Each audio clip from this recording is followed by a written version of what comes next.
앵커의 산책입니다. 오늘은 방산주 좀 알아보려고 합니다. 방산주가 거래량이 꽤나 계속 붙는 모습이어서 어떤 내용을 갖고 있나 하고 좀 찾아봤습니다. 일단 코스피가 급락하고 나서 빠르게 움직였던 섹터들이 어떤 것이 있는지 찾아봤습니다.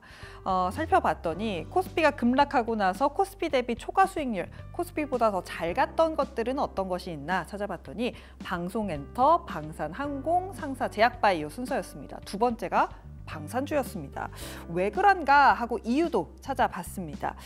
시장 변동성이 커지고 나서 기관 매도세가 강했던 섹터가 잘 움직인다라는 분석을 내놨습니다. 시장 변동성으로 인한 로스컷에 대해서 상대적으로 유리하기 때문이라고 하죠.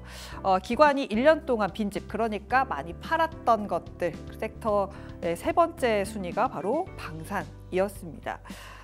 그렇다면 시장이 이렇게 방산주에 대해서 수급적으로 좀 몰릴 수 있는 상황에서 방산주들의 실적은 어떻게 될까 하고 궁금해서도 정리를 해봤습니다.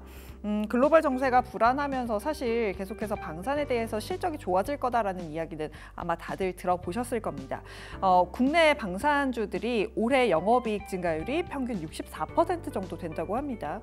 그중에서 한화에어로스페이스가 63%, 한화시스템도 100%, 현대로템, LIG넥스원, 한국항공우주까지 대표적인 방산주들이 대부분 실적이 올해 계속해서 좋아질 거라는 전망이 많습니다. 그렇다면 하나증권에서 봤던 탑픽 종목도 정리를 해봤습니다. 한화에어로스페이스에 대해서 굉장히 긍정적인 의견을 내놨습니다. 왜냐 하나 찾아봤더니 현 수주잔고의 70%가 수출 물량이기 때문에 긍정적으로 보고 있었습니다.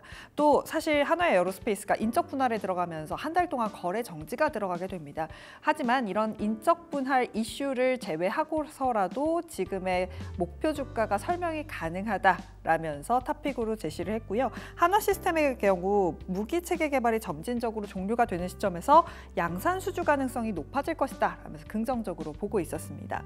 다른 증권사들에서는 방산주 어떻게 보고 있었는지 다올증권에서 나온 리포트 함께 살펴보도록 하겠습니다. 2분기에 방산주들 실적이 좋았는데 이 이유를 수출에서 찾고 있었습니다. 2분기 수출 비중이 한국항공우주, 현대로템, 한화에어로스페이스 모두 늘었습니다. 이렇게 수출이 늘어나면서 하반기에도 실적이 좋을 거고요. 하반기를 넘어서 25년, 26년까지도 실적이 계속해서 좋아질 수 있을 것이라고 보고 있었습니다. 하지만 투자 의견에 있어서는 그렇게 긍정적이지 않았는데요. 투자 의견 같은 경우는 중립을 제시했습니다. 왜 그런고 하니 글로벌 디펜스 그룹들, 그러니까 해외 기업들의 PER을 보시면 지금 2024년 기준 거의 20 안팎에서 움직이고 있습니다.